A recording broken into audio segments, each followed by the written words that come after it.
ଆଜି ଶିଳା ମାଛ, ଶାଗ, କଲରା ଆଳୁ ଭଜା, ଭାତ ସହିତ ଗରମ ଭାତ। ଟେଷ୍ଟ କରିବା।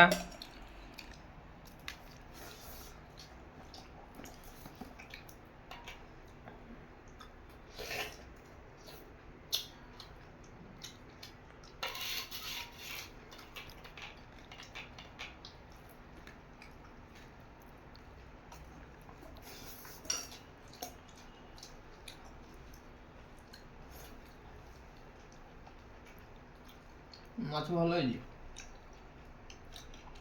ବଡ଼ ଶିଳା ନା, ଟେଷ୍ଟ ଅଛି। ଆଉ ଟିକେ ଝୋଳ ରହିଥାନ୍ତା। ଝୋଳ ବି ଠିକ୍ ଅଛି, ଆଉ କାଳେ ଅଧିକ ଝୋଳ ରଖିଲେ ଭଲ ଲାଗିବ।